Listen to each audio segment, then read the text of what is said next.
Hello, everyone. Welcome to another episode of At Wits End. I'm Ken. Carson is 6,000 miles away. Hold on there, buddy. Yeah. I'm not 6,000 miles away today. Welcome to the studio. One of our not numerous in-studio guests. Carson is no longer 6,000 miles away. He has recently come to the United States On a holiday in the United States. for what had been planned for a long time. It's been a long week.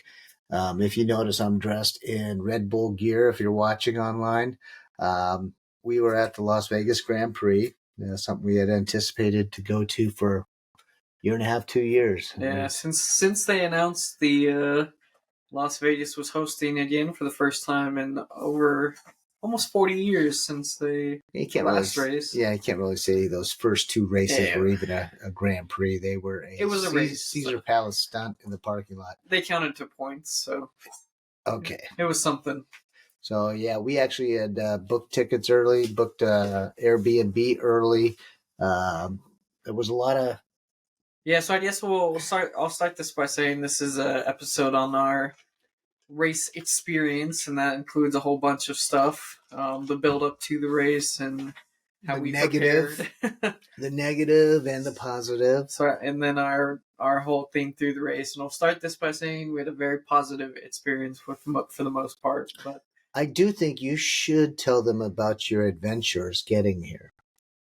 We'll save that for that point in the story, but we'll start at the... That's at the very beginning of the story. Okay, go ahead. We've been planning this, like you said, for a year and a half or so, and take this episode where you want to go. So, well, I want to say we started this planning of doing Vegas when they first announced the race was happening. Yes, and we immediately Airbnb. Let's book as fast. Let's book where we're going to stay as fast as possible. We booked ahead of time. But we had to guess. We guessed the days. So there were two events that kind of narrowed the dates for us in our minds. One being Thanksgiving. So Thanksgiving was a few days ago. Happy Thanksgiving to all those who celebrate. And at the beginning of November is a big automotive event, non-F1. If you're into cars, particularly aftermarket cars, hot rods, rebuilding cars, SEMA. And I don't even remember what SEMA stands for, but it is a great car guy experience in itself. It's a crazy event. But yeah, I recommend that. I think we've talked about it on a previous episode last year when it happened. So that really left 2 weekends, the second, third weekend of November. And they had told that it was going to be a Saturday night race. So it was a Thursday, Friday, Saturday, which is unusual. Yes. They didn't get the times for the race, which is a whole another thing maybe we'll get to later. But so we actually ended up booking Airbnbs for you can't book a hotel more than a year out in advance. And we're booking more than a year out in advance at this point. And at that point, there were also some restrictions with Airbnb. And so we looked, there were only, I think, 6 that had no cancellation fee. Yeah, we looked for free cancellation and cancellation as late as possible. Party of 6 to 8. Yeah. We found two great locations right at the start finish where we got our tickets. So we had 4 tickets at the start finish line in the grandstands right there where all the events were going on. So we had. Do we want to talk about the properties themselves? No, I mean we'll just say so. We ended up booking for for each weekend. Yes, and actually, when the weekend got announced, we just swapped. We did a reservation change to both be in the same weekend, and we went into for the longest time having 2 bookings. And we kept it because a good friend of ours who had booked with his timeshare. Once the race was announced, they canceled his timeshare and said he could rebook at a higher fee, which led me to believe we were going to get our reservations canceled as well. I wasn't very trusting of Airbnb. That's always the horror story of Airbnb is they cancel late and hotels it's a lot safer. And Airbnb is a mixed bag. Yeah, I'm a fan of hotels, not Airbnbs, but we did do the Airbnb. We booked one that was a high-rise luxury condo. The Laura. Yeah, I didn't know if we wanted to say Yeah, that. it's right. That's Elara. Elar, yeah, if you know Vegas, it's a great property. Yeah, beautiful. And then we booked another timeshare Weston condo. The Wyndham, yeah. Wyndham The condo Wyndham. right across the street. And I purposely kind of researched it. I knew the track layout, what streets it was going to be on, and the Wyndham was directly across from where they were building the F1 permanent building, which is where the start-finish line is, which is where our grandstand and our seats were. So purposeful in that. And both of them, the Elara would have been on the inside of the track. Yeah. And I say would have been because I'll let you know they canceled on us. Yeah, so that's why we did. It'll piss me off. Yeah, they did cancel on us. Luckily, it was the much more expensive one. Yeah. And the one we were. And I also had booked because when we booked it, we weren't. I don't know if we actually had the schedule because it was. We assumed it was going to be a Saturday and a Sunday. Yeah. So I booked it till Monday. So I had an extra day we really didn't need.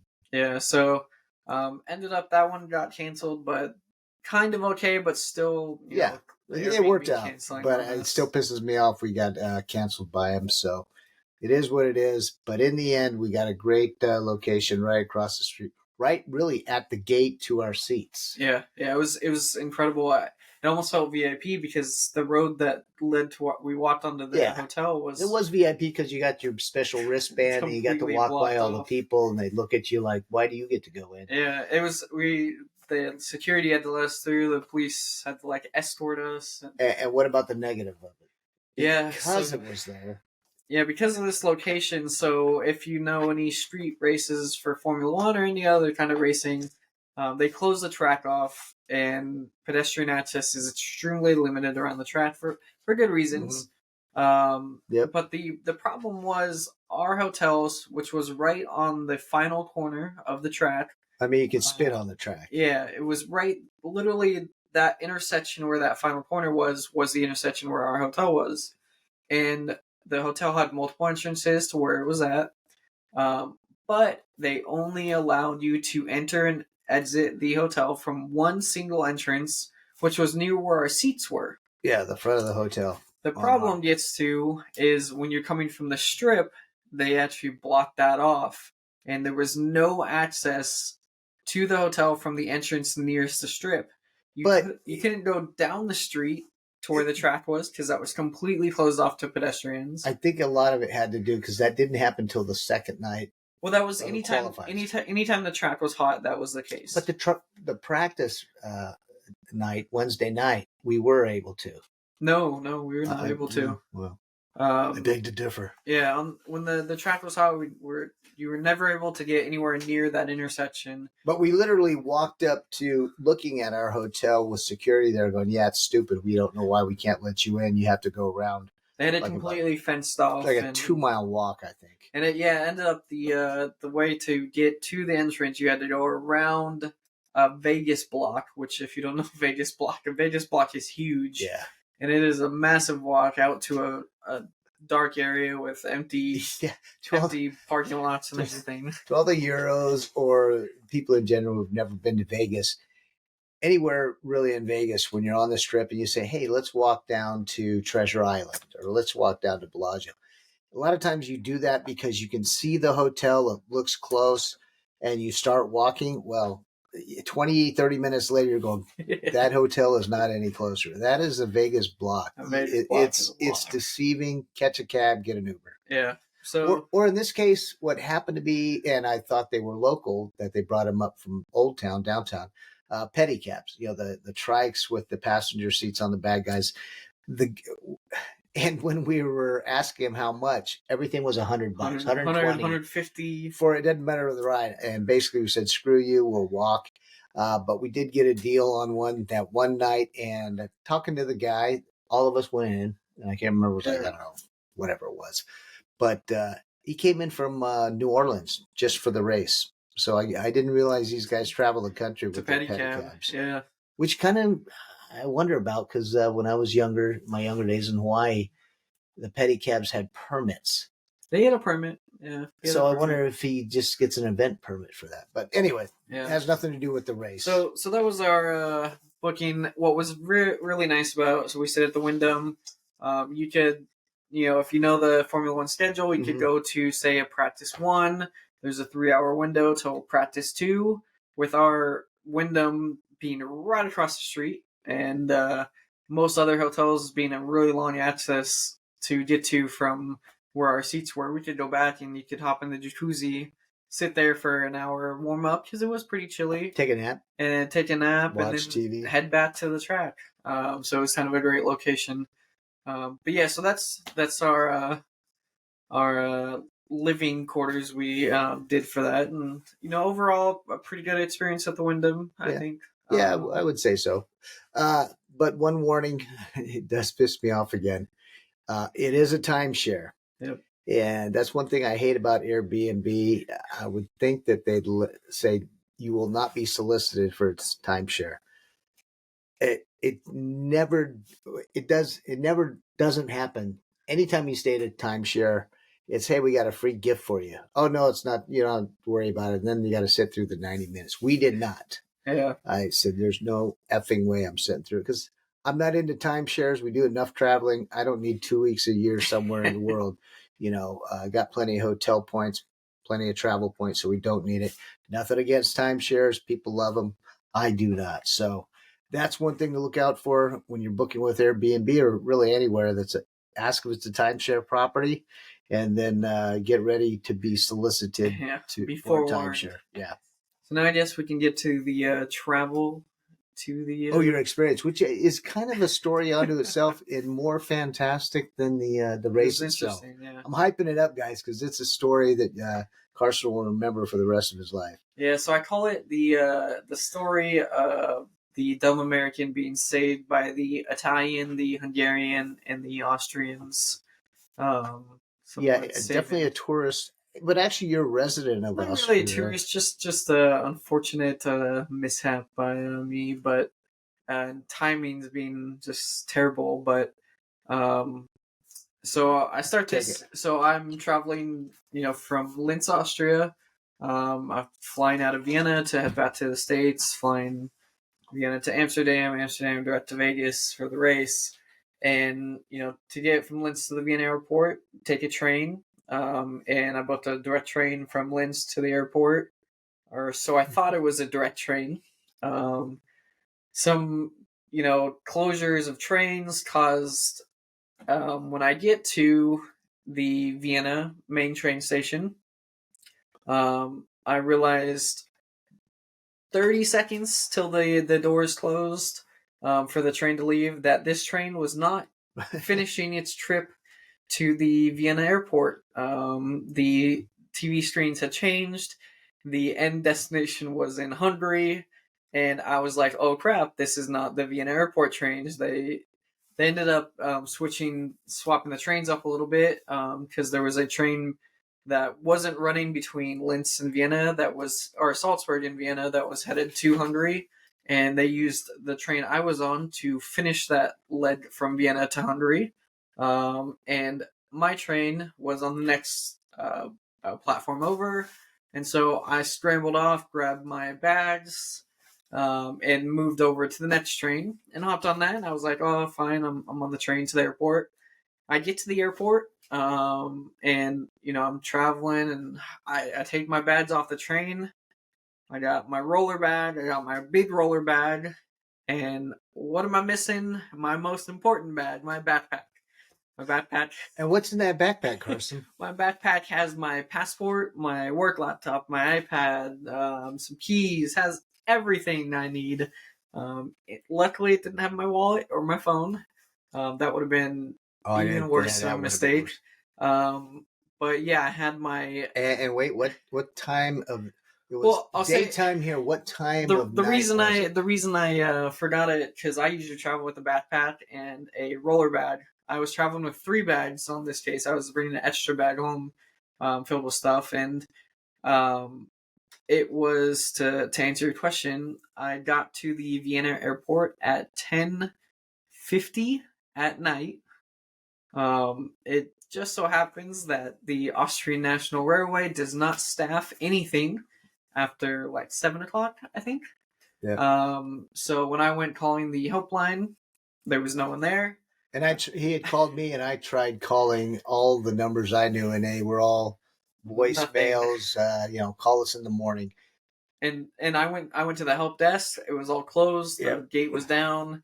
There was nothing that the Austrian went away. And so but I had Up to. shit creek. Yeah, I was screwed, and I had to figure something out. I took a moment after I got off the phone with you. Took a moment, gathered my thoughts, and the first thing I thought was maybe I can catch this train that I left the bag on, because I knew slightly where it was going. With that thought, the next thing I said, first thing I need to do before I do anything, I need to go rent a car. Mm-hmm. No matter what, I need to rent a car. So, right before they closed, I went to go rent a car. This is where the Italian comes into the story. I had to rent a very expensive car because that was all they had left.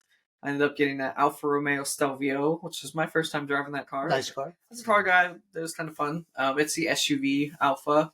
It's very nice, and so that's my Italian Chariot I rented for the night that helped me out. So I get that car. It's 11:15, I think, at this point, maybe 11:30. And next thing is, so I knew where the train was going because I was like, and it wasn't going to Budapest; it was going to the stop before Budapest. Yeah, this train is going to a train station. I can't remember the name of it. It's but also the T of it. It's going to a train station about 20-25 minutes outside of Budapest, and it's set to arrive right around midnight. I think was the original schedule. I was lucky to catch where it was going on the screens of the train I was getting off, so I knew where it was going.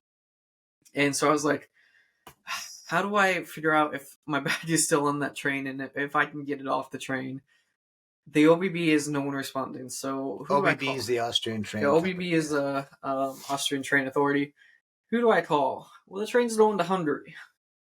So I look up the Hungarian train service, and I find a phone number for the English helpline. I'm like, ugh, there's probably no one manning this helpline. Well, this is where the Hungarian comes in and saves the day.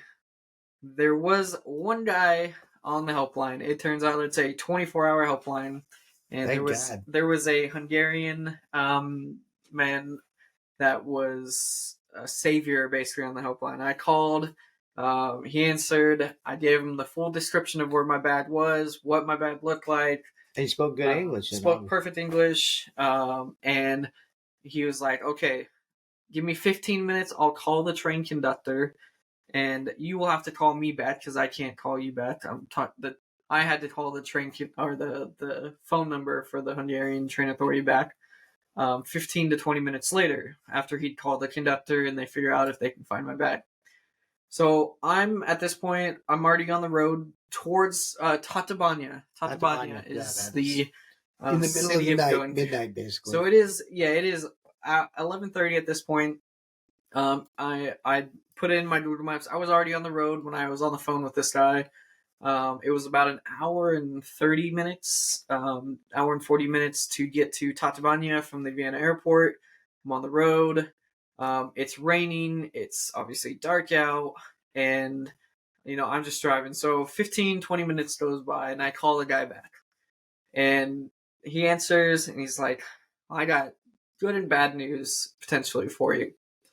So he answers, and he's like, "First, the train conductor couldn't find your bag the first time through."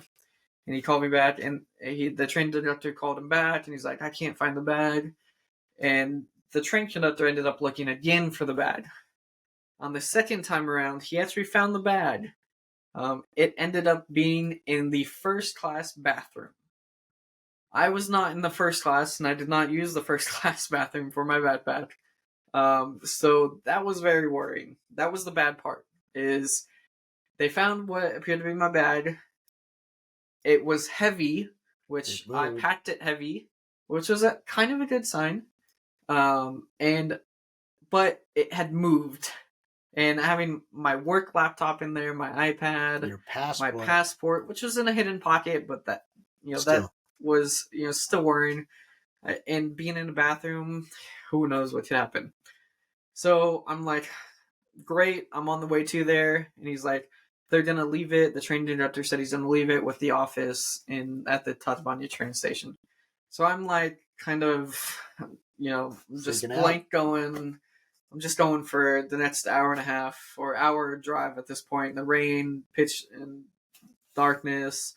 I'm crossing the international border, going to Hungary to get my bag back, and I get to the train station. The train had been there. It arrived late, but it had been there for about 30 minutes at that point. It was about 1 a.m. when I arrived. It was no one around except for I found one guy in a highlighter vest, and that guy was also saved me. And I forgot to mention, so I said it was the Italian, the Hungarian, and the Austrian that saved me. Sounds The like a Austrian, joke. yeah, the Austrian being the train conductor who found my bag. Oh, it was Austrian. Okay. So, because it was an OBB train. So the kid that was on the hotline, the young guy, Hungarian. Excuse me, folks. The Hungarian. He wasn't there at the station waiting for you. No, he was just he was probably at their office somewhere. Okay. But the Hungarian kid I found, so it's multiple Hungarians involved in this.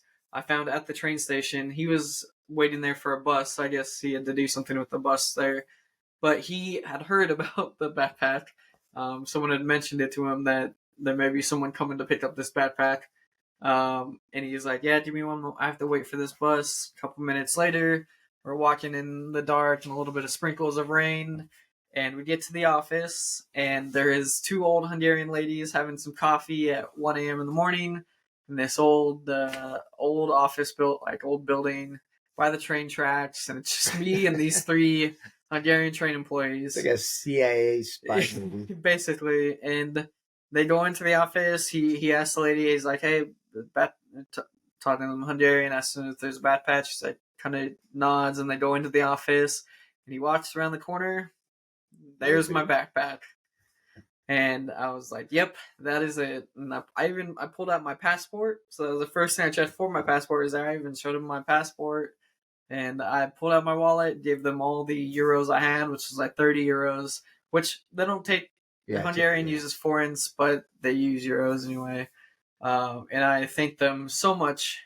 I got back to the car, went through my bag, and it was still heavy, and everything was still there. Laptop and iPad, all. Which is an amazing story, and I gotta tell you, all the experiences I've had with the Hungarians, great people. Yeah. From Hobo, the blues guy, to this guy. So, I mean, hats off salute to Hungary. No matter what people say about Hungary, it is a great country and a great people. So that's my story of the Italian, the Hungarians, and the Austrian. The road to F1 for Carson. Yep. So if you think about that, I don't think there was anything that could have happened that would have disappointed you. So it actually probably made the F1 experience even more satisfying, because now that stress is gone. Yeah, well, my biggest worry going in traveling to the airport was, what am I going to do for the 7 hours between when I get to the airport and when I have... initially, because he went early because his plane was leaving early. I had a 7-hour flight, and I was like, what am I going to do for 7 hours? At the airport. So that became your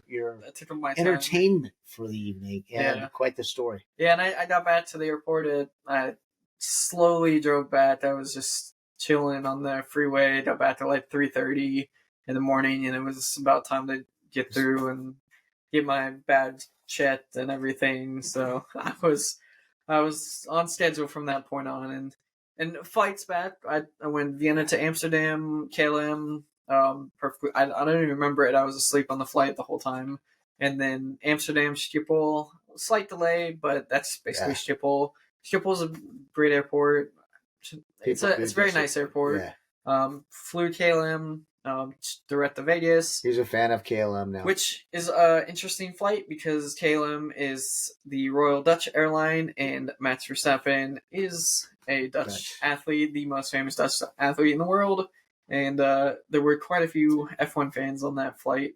But before you go there, I do want to rub it in, because as an older gentleman, even Carson and younger folks, oh, you're forgetful. Boy, you're getting old. Oh, you forgot your keys, Dad. I had an experience in Rome. I think I left. Was it in Rome? No, in Salzburg you left two. Oh, in Salzburg I left a suitcase. No, two phones that trip.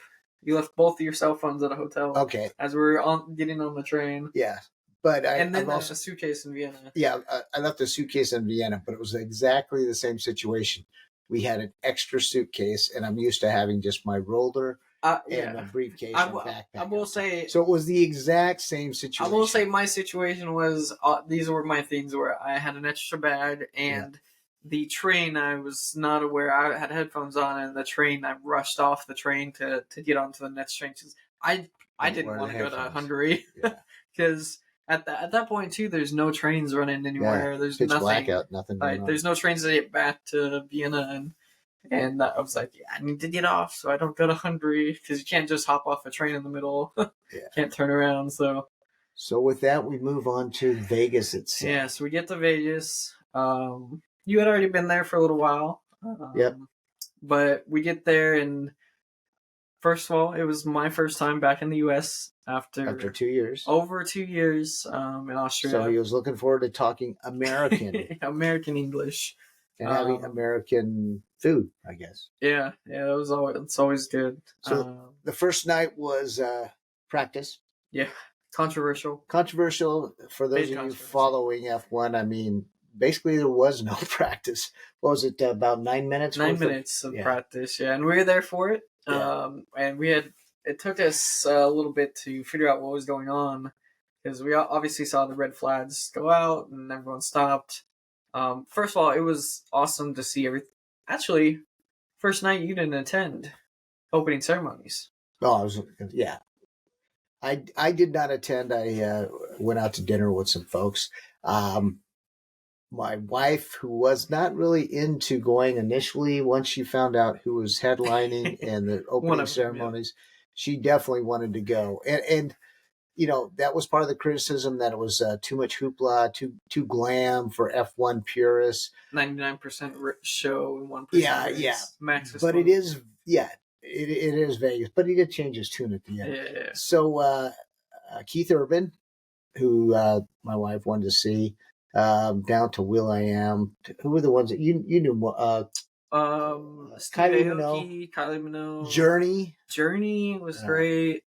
Stevie Aoki was the DJ guy, right? 30 Seconds to Mars. 30 Seconds to Mars. Jared Leto.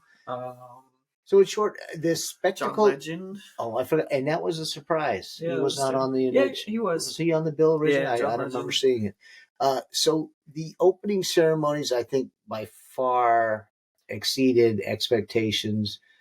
Probably the best opening ceremony. It was good. Yeah, it was kind of a meme with the little podiums. They brought out those like kind of driving podiums. But the lights and glamour of Vegas, the hotels, the signage, the neon, the fireworks on the strip above the Bellagio and Caesars, like and I had thought they had shut down the fountains at Bellagio. But they didn't. Integrated it as part of the show. It was part of the show. I think it was the Caesars fountains they drained. So I don't want to, again, it wasn't a pure street F1 race.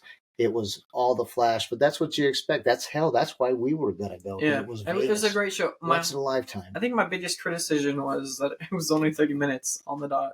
Yeah, I mean, they were very efficient. My criticism, there's a couple of things, but again, it's the first year. So hats off to Liberty Media and F1 for an unbelievable job. If our government worked as well as they did in 2 years, we'd have no issues, I don't think. In 2 years, they built infrastructure. The permanent paddock and offices. I mean, you can go on and on for what they did in a short amount of time, and I think they did a good job. The one thing I think they need to do in the future is more pedestrian bridges over the course. Yeah. So when they shut down the track, you can get places it was tough to move around the strip. Yeah, and I know they want to shield. They don't want people watching the race for free, but just pedestrian tunnels that are totally blocked off. You don't need to have viewing glass. You could just have a walkway over the strip and sell advertising. A lot of advertising. So that said, it was, I think, a beautiful track. I enjoyed the advertising after the. So to get to the practice, let's go back to practice one. Yes. So practice one was 9 minutes long, and it happened to be that way because of a catastrophic puncture of the car of Carlos Sainz, and I believe Esteban Ocon's car had a hole in it as well. But why was that? Well, they say it was manhole covers, but they were the valve covers for the water mains, and basically the vacuum that an F1 car creates A underneath, massive vacuum. yeah, is unbelievable. So basically, it didn't suck Well, it was bolted down, but it's the frame around it that I Yeah. believe came up out of the asphalt Yeah, and just tore the undercarriage. out yeah, of it's the just a Ferrari. massive hole through the Ferrari. Which, if you watched the race and you saw some of the interviews, the Italians were not happy with Las Vegas at the time. But quite frankly, it's happened before. Yeah, It'll happen again. Many street circuits. This been a so it's not the first time this has happened at a street circuit. It's happened in Baku, Monaco. Various street circuits have had this issue. But the other thing that, where we were located with the hotel, we walked down to the strip the next day. We actually had the opportunity to get our picture taken with the now With one of the infamous water main covers. Well, I think we took pictures of 3 of them. It took so long funny because there were 30 of them around the track. 30 or 37. There were a lot. Over 30 of them, yeah. So I think that became the meme of Vegas the first day was that. Some funny ones too. And then it got more controversial because they had to repair over 30 of those valve covers, and practice 2 was supposed to start at midnight, if I remember correctly. So I will say we did get screwed out of practice rounds. We did lose out on that, but we can also look at the other side as we got our picture with the water valves, the main covers, kind of a famous spot, and we enjoyed ourselves. We did not stay up for the.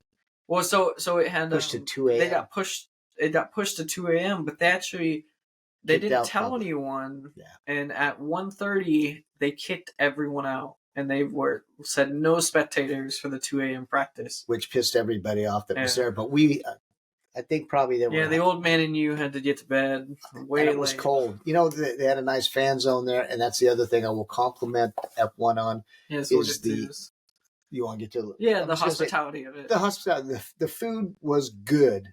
Yeah. I mean, feeding thousands. So what the food was? So the way the ticket worked, so you pay for your ticket, and it included complimentary food and non-alcoholic drinks, which surprised me again as well because they were full-size cans. They were huge cans. Big cans. To our friends at Coca-Cola products, and then Liquid Death, which I always laugh about because I couldn't figure out what that was for years until I asked them, and they said it was water. It's just nice water. Very good water. They had still water and soda water. So. Full cans, and they handed it out. Yeah, they couldn't get it out fast enough. Give it to them. And then the food. Again, we're still not talking about racing, but the food itself. Again, it's not a 4-star restaurant. It was catered by what's his name from Wolfgang Peck, Spago, famous chef. Let's face it, he probably never even saw the food, but they were tacos, birria tacos. What did I have? Steak, grilled cheese. The sandwich, the steak sandwich, the grilled cheese, which was good. I enjoyed that. Yeah, they had hot dogs. They always had hot dogs, loaded tater tots, churros. Oh, they had ramen, fried PB&Js, which was weird. I didn't that I was not a fan of. I tried to try everything to see how it was, like a glazed donut. They had a lot of different choices, and this was you walk up, grab however much you wanted, you walk back and eat. And again, I can't call it free because it was part of the ticket package, but it was something I really wasn't looking for. But it was impressive. You didn't have to go eat anywhere else. Yeah, you could. It was fine from the time the gates opened till the time the practice ended. You could get food, and that was a long period of time. You could just continuously get food and drinks. Yeah. Alcohol-wise, you could buy whatever. I can't remember. Yeah, what they the had cocktails they were and decent, beer. Decent price. Sponsored by Heineken Silver. Yes. Was a big sponsor. They had some great fan things from sculptured to simulated F1 racing to a lot of photo areas. They had a stage for the driver interviews. Bathrooms were decent, newer. Nicer porta potties, basically. I will say this: they did have. A sexist would say too many women's bathrooms and not enough men's. So, what was nice for us is our hotel being across the street. We could go to the bathroom. So we really had to go back. Pretty easy. But I will say I was pretty impressed by the hospitality aspect of it all. Yeah, the food and drink, and I think everybody who attended, they were having a good time. So everybody was pleasant. I didn't see anybody angry or fighting. All the hospitality, the volunteers were all great. Really nice. They were right. Yeah, some really of them not nice. that knowledgeable, but what the heck? I thought like everyone I had talked to that was on the staff or walked by was greeting you. They were all like really nice. They knew where to go and point you. Yeah. Like the staff was like on point, on point. So again, Liberty Media F1, you did a great job there. And to kind of compare to our other experience in Austria, where trying to get food and drink was that an absolute nightmare. That was more of a camping festival. You know, it showed you the difference between a street race and a track built for racing. The lines to get a single drink were an hour long. Yeah, you needed to know and you were able to bring in stuff. Yeah, and that's where you really met the Max fans. The Dutch were crazy. That was one of the things I would say of the crowd. And all I could see of F1, Checo.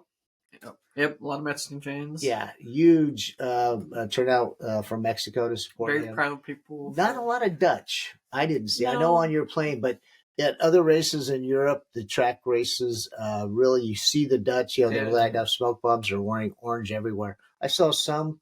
Some not a ton. During the DJ rave at the end, there were some Dutch guys dancing. And then Ferrari. A lot of Leclerc fans. A lot of loud shouts for Leclerc. Loud shouts for Lewis. I know Lewis is a big fan of the U.S., so a lot of Lewis shouts. He's a big fan of himself. But I guess for Vegas, Ferrari, it's kind of it's all about wealth and Ferrari. So Ferrari all the way. McLaren had a good showing. I saw a lot of orange out there for McLaren. The other criticism really is I'm wearing some older Red Bull stuff right now. My championship Max hat from several years ago, my Red Bull shirt. I was shocked at the cost of merch. So they didn't even have this hat. One of the guys selling hats was there. He had one. That was the only other one I saw. So I know a collector's item. To baseline the cost online for like a normal Red Bull racing hat online was I think $35 for a standard hat on the F1 store. Yes, it was like $35. At the stores in Vegas, the official stores, $100. 90 to 120 actually for hats, which is shocking to me. The minimum one, I think the cheapest one I saw was 80. Yeah, so when people asked me for souvenirs, and I go, oh no, there's no effing way I'm getting souvenirs. I think we got some T-shirts that were real basic, and I don't even know if they were official, like $30 T-shirts, but the merch was crazy. So I don't know who's in charge of merch. To be honest, the merch, there was no really great merch. No. You guys need to hire F1 Liberty.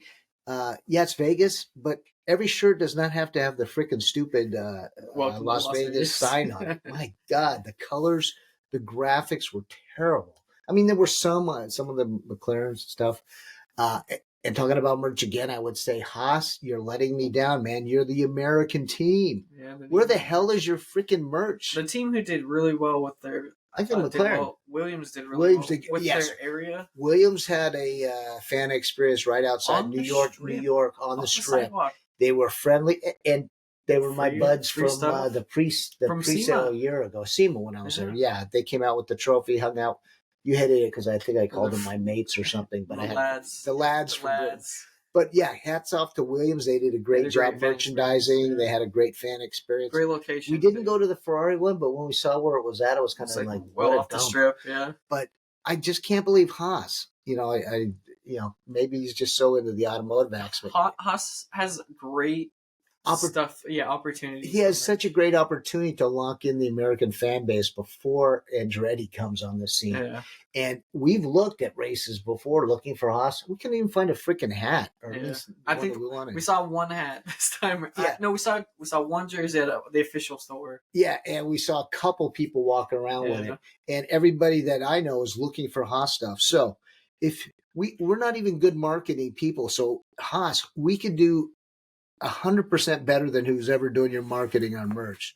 Come on, man, get in the game. Yeah. Jesus. Yeah. So that's criticism of Haas. But so we move on. So let's go second day, FP3 and quality day. So I think it was the quality. So practice, people are in and out. Mm-hmm. It's not, the stands are filled. Quality filled up. And quality was a lot of fun. Yeah. With the battle, Leclerc taking pole. That was a cool thing to Right. see. Max. The racing itself was it was good. It was good. It was exciting. Qualified, It yeah. was a very exciting race, and especially because the unknown factor of the track overall. But it was the Well, coldest. especially after the first day with Yeah, the valve limited covers, practice time. no practice, and a fresh track, somewhat cold, so the tires it's a factor in grip. The public cars are driving on it during the day, And we were one. Yep, I got to drive on the track. I can say I was on the F1 track. But getting back to the qualifying itself was fun. It was interesting. It was exciting, and I think that's the story of the season. But for me, the other thing is because I had kind of bought into the negativity. I was thinking there was going to be a lot of unsold seats. Surprisingly, I didn't see many. Pretty full. And again, we're in the grandstands at the start finish, and that was just for quality. Yeah, so it was pretty full. And I don't know what the other grandstands looked like, but the Sphere looked packed. Pretty busy, yeah. So. But yeah, the quality was, and the overall racing was exciting, especially with the unknown, the factors that we talked about, the unknown track, the lack of practice time, the cold weather was very interesting because we had noticed it because we were sitting near turn one. The cars were wiggling so much through turn one. They had no grip. Even coming out, and the way they came out of the pit right there at turn one. Yeah, so qualifying was super exciting, and I think that's the story of this 2023 F1 season. I had my hopes up for Sargent because he was looking good early on, man. Qualifying, yeah, Williams qualified 5-6. Yeah. Williams Sargent had his highest qualifying ever on his home track, so that was cool. But yeah, 2023 was the racing. Would you call that his home track? Well, he had 3 home tracks. His true home track is Miami because he's from Florida. Yeah, that's what I thought. But he calls them all the home track because they're all American races. But yeah, I shouldn't say Saturday, but qualifying was the best racing of the season. Yeah, throughout 2023 it was really fun. But the race on Sunday, so we get to Sunday. Kind of the opening ceremonies and the driver's parade. Yeah, and it was interesting. I loved. Again, it's Vegas, so it's flash. I think they had so many celebrities. People were texting me, "Did you see so and so?" But Donny Osmond sang the national anthem, and to somebody who was probably not a fan or even I just don't really. He did a pretty damn good job. He had a really good national anthem. He was fantastic. I wish Marie had been there with him. That would have been somebody I'd like to see. But to the guys behind me that were probably 25, 30 and didn't know who the hell Donny Osmond was, I was kind of shocked. Were they? I was, yeah. Come on, man. Donny Osmond, Vegas. It was funny during the driver introduction. So they always drive the drivers around on cars. Oh, yeah, I forgot about that. Yeah, so during the driver parade. Introductions, they had a bunch of old cars, and Ferrari had the most gorgeous classic Ferrari. I think it could have been... And the Mercedes. One of the earliest Ferraris ever made. Mercedes had some beautiful... But speaking of Mercedes, Lewis Hamilton's Mercedes ended up breaking down as it went into turn one. He went into turn one, and he had to get pushed off the track by the track stewards, which was funny as hell. Funny. But Logan Sargent's car dumped oil on the track. Pre-race. We didn't know it at the time. It was a roadster. No, it wasn't. It wasn't a roadster. I don't. That was there were a couple of roadsters out there, but it was something and else. They were hauling ass. But Logan his car went around, but it dumped on the. Well, I kind of remember looking at you going, man, I wonder if those guys are leaking oil on the track. Well, I looked down and I saw a bunch of workers working on the track, and I was like, oh, they had to dump oil on the track. But I mean, if you have a classic car, I've got an old Volkswagen convertible out in the garage, and it leaks oil constantly. So that's expected. But I'm looking down and going, I can't believe they're letting, especially those roadsters. I bet they're leaking oil on the track. Sure enough, they dumped oil, and there was a bunch of basically kitty litter, the oil dry, on the track, and that was right where the start finish line was. Basically right when you came off the turn, and it's a downslope onto. Luckily, it was off the racing line, but it was on the starting grid in the starting lines. And I think, wouldn't that be where they also go into the pit as they start? No, that was after. Yeah, that's before. But yeah, it was not great to see that. So the track was a little bit dusty. then getting into the race. Well, I mean, let's face right it. off the bat. Yeah, that was excitement. Turn one right in front of us. First thing that happened, Max pushing Leclerc off. Yeah, do you think he pushed him off? Well, they gave him a penalty for it. Yeah, He definitely did. And I don't think they penalized. He should have given the place back, which was. He was lucky he got lucky with the penalty, and he even knew it when they came on. There was a radio message, but it was debatable whether because he was slightly ahead, they did give him a penalty, but the rest of the pack. The rest of the race was fantastic. But I mean that all the guys that spin out. Fernando spun, was facing the wrong way. Totally a 360. Lewis got hit. Sergio got hit, but then climbed back. So I mean, it was kind of cool to start the race like that for us, being right at the start, because everybody's excited and they're whooping up, and there's like, holy shit, look at that! The noise crowd's that happened. Going wild. Yeah, so great start, and then I shouldn't say great start. It was a great start for the fans to watch and hear. There was a lot, and then just going through the race, there was a lot of action. So a lot of passing. A lot of people didn't expect how much passing there was, but I think they said it was the most passing since China in 2019 or 2018. Good to see we beat out China. Ton of passing, which was awesome. And then one of the best moves I have seen. Well, before I get to this, Max Verstappen was passed on track during the race, so that was exciting. Leclerc passed him. But then one of the best moves I've seen in a long time at the very end of the race, last corner basically, coming off the strip under the lights, lap 50 of 50, Leclerc diving in and passing Sergio. Yeah, and was epic. I felt bad for Sergio. He was a sitting duck, and he kind of knew it. Yeah, but boy, it's like he didn't even try. He kind of said he basically fell asleep, and he didn't expect that. Yeah.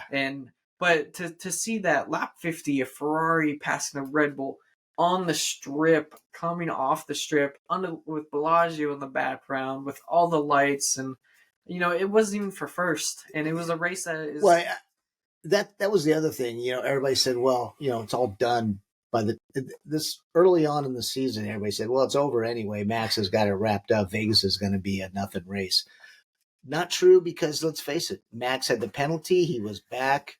So unbelievable. He made his way through. It was an aggressive race. And all the other drivers and constructors are fighting for points. And we also were hyped about Sargent based on the qualifying. We thought he was going to be in there. And then your favorite, your little buddy Lando crashed out. That was a hell of a lap 3, I believe it was. He went to the hospital. I never found out nothing. That was just to have him checked out? Yeah, precautionary. Because that was a huge... I mean, you saw the camera. Yeah, it was unbelievable. The camera went shaking, but that was a huge crash at the end of the strip again. Yeah, right on the strip as it took the turn to come down to us. Right on the strip. Yeah. So, but I mean, just actually an epic race, and I think that shocked a lot of people, and a lot of F1 people were shocked at how good of a race it was.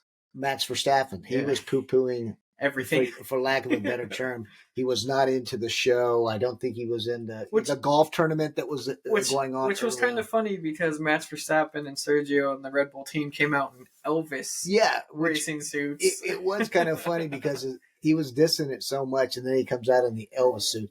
And then when he wins the race, if you were watching on TV, you heard Viva Las Vegas being played in the background. He was singing it. So he went from a guy that was a typical Dutch guy, it's not going to be a great race or this and that. Yeah, I think he was downplaying it to at the end. He was loving it. I think he actually turned it into love in Las Vegas. And I think every driver pretty much loved the race. They loved the racing. Yeah, Lando, obviously. But they loved the racing aspect of it, which was very cool to see. I think they loved the racing aspect in that atmosphere. Yeah. I mean, Monaco's still the jewel of especially street racing, but for the hype that it had it lived up. I think in their hearts they like this race more than Monaco. Oh yeah, Monaco. I think they don't like to race at Monaco because it's Monaco confining. You can't pass. There's no passing in Monaco. But they liked the actual race of it, and then it just went with the atmosphere of just being in Vegas, and it was. I mean, it lived up to everything it was. Another marketing thing, I think you need T-shirts that rip off the "Feed the Pig" slogan from some bank a while ago because of the shape of the track. It's an upside down pig. So feed the pig. Yeah, disappointment. Lando didn't make it through. Post race, so they had that thing where they drove them in instead of I'm glad you bring that. That's a criticism. actually I that did was not like it. people loved it online.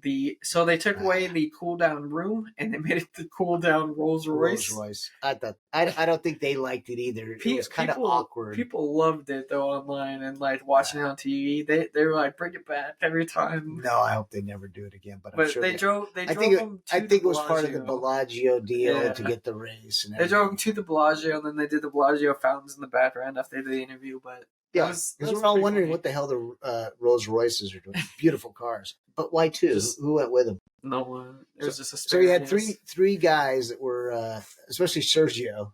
Yeah, Checo that got passed. He's kind of pissed off, so he's kind of down in the. And they thought because Max is hyped up and Leclerc because they got into it, but they were like chatting and having fun in the car. I think they have to. There was a guy from I think Red Bull that was sitting in the center. He got kicked out of the car. Yeah, who was he? He's gonna pick up the award, but he was I think he was like their lead tire simulator. They always that's right. He was a tire simulator. They always tell different guys to go accept the award for the instructors win. For me, not a fan of that part that he left and then they came back. I will say this: I'm not a rave guy. I don't know who all the DJs are. I know the long. Well, they had the podiums, the movie podiums. Basically, they combined them. They came back, which was fun to watch them go around the track. It was cool, and then the closing ceremony basically was Martin Garrett.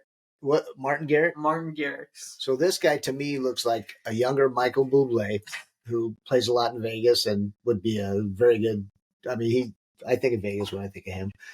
He looks like a younger Michael Bublé, but he's a DJ, and he was good. He's one of the most famous DJs in the world. Which I one of the biggest had no idea who he was, but he's the same age as the driver. But he's friends with like all the drivers. Yeah. They like party together. I think they may even live in Monaco together. Yeah, I'm sure. But hey, Garrett, Martin Garrett, great job, man. I had fun. It was a good rave.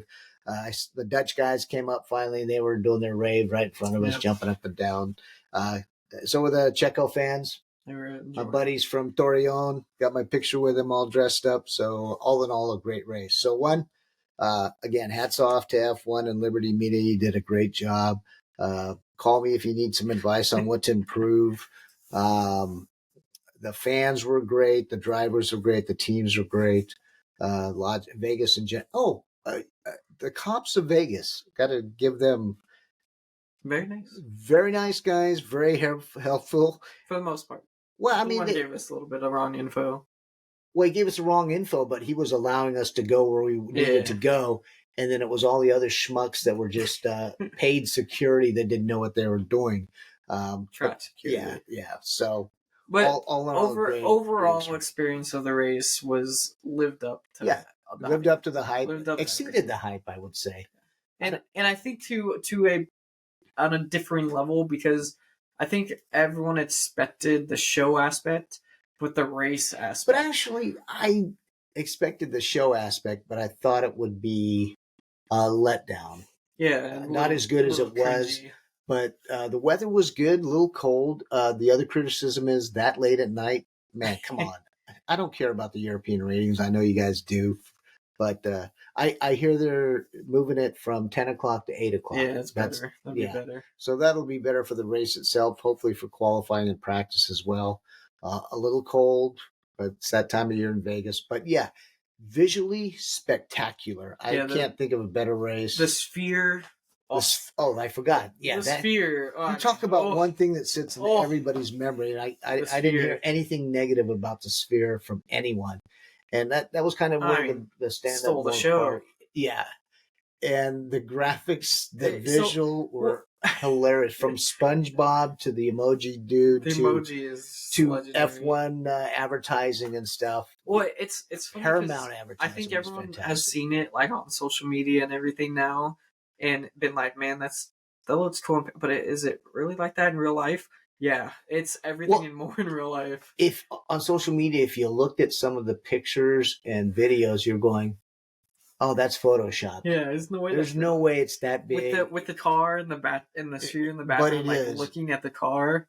I mean, it was. And I did have some friends that went earlier in the week, not to see you two because they're in residency right now there, But there's actually a tour you can take where they go through some of the simulation. I don't know how much it costs. They said it was unbelievable. The only criticism is I had no idea it was that steep inside.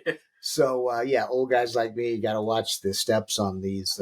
The sphere had surpassed expectations for me. Yeah, and it added to the race. Yeah, when they were building it and when they were announced that like the track was gonna go around the sphere, I was like, oh, yeah. Kind of the purist in you comes out. You go, come on, man. What are they doing? Keep the track, make it a race first and a spectacle second. The sphere added so much to this. Like the pictures, like if you haven't seen, look up pictures of the F1 race with the sphere in the background. I can't imagine anybody hasn't seen it. But with the cars in the foreground and the sphere in the background. I actually would like to maybe get seats there. Yeah, that'd be cool because they had a lot of shows there. Yeah, the shows themselves. Yeah, there were a lot of DJs over there, but I had no idea who they were. So all in all, yeah, thumbs up, 2 thumbs up. At Wits End, shout out, great job, great race. Congratulations to Max, Red Bull, Sergio, Charles. I've always been a Red Bull fan because of the Austrian background, hence the podcast you're listening to. You got to listen to the Austrian national anthem. Carson wanted me to videotape him. He brought an Austrian flag, but I forgot to turn on the videotape. So it is a proud moment. Not to the American national anthem, the American flag. Obviously, our country is very patriotic, but to hear the Austrian national anthem and the Dutch in America, the Dutch national anthem. But the Dutch were singing it. Yeah. I had no idea. You could tell who the Dutch were because they were the only ones that knew that were singing to it. You can't tell who the Austrians were because the Austrians don't sing it. And there weren't many Austrians there. So small country. Yeah. But any other final words to wrap this up? Like I said, I did have some minor criticisms. Again, the walkways to give people access. It lived up, surpassed the hype. So all the haters out there, F you. Still a little expensive, but yes, but you can always say, "Hey, you were there at the first race." Oh, the merch, you got to do better on the merch, especially Haas. Lower the price of merch, lower the price of tickets, get more merch Haas to those smaller teams, and then I think that's it, man. Yeah, so we give our thumbs up for all you listening. Think about going next year if you're in the U.S. looking for something spectacular to experience, but. And I will even say, I heard there were some guys from Miami, and they said this was better. Far better than what Miami puts on. Yeah, and so the final point, I guess, the 3 American races, Vegas outshines Miami, and they're like the same race in that they're these show races, and kind of street circuit like where they're a similar style race, but Vegas has done it outshone Miami by far. And it was a better race, it was a better experience, it was a better show. And so it's basically replacing Miami, even though Miami's on the schedule. COTA, Circuit of the Americas in Texas, can't be replaced because it is a great track. It's a track. Those were a lot the purest. That's where a lot of the hate was coming from, was the COTA guys. But then again, you got COTA. Go to COTA. Yeah, COTA's a great. Vegas is great. I think Vegas will always. It's going to be. I'm sure it'll be extended past 10 years, but at least for the next 9 years, I should say, it's going to be more celebrities, more glam. Miami's going to hurt. Yeah. In fact, who's the guy from Wrexham from Always Sunny in Philadelphia? Yeah. Now he's an investor. Yeah. He's out there. There were so many celebrities there. And it's just going to get worse. So Miami, good luck. Well, go back to Miami real quick. I had to laugh. The last race in Miami, when they put that fake, they put boats out by the stadium and put fake water in there. I'm going, how stupid is that? Yeah. That would have been like putting boats in the Bellagio fountains. That'd be kind of funny. That actually would have been more entertaining than what they did in Miami. But with that, we'll wrap this episode 41 up. Pretty cool one with shout out to Las Vegas Grand Prix for an awesome experience. Thanks for listening. Thanks for watching. Thanks to all you all. Have your friends subscribe. And a little shout out to there were some other podcasts, the F1 Girls. I can't remember their names. I can't remember their names either. And then Good Tape. Yep. Shout out to Good Tape. And with that, choose. Till next time. Ciao. Go Max, go Red Bull, go Sergio. Bye.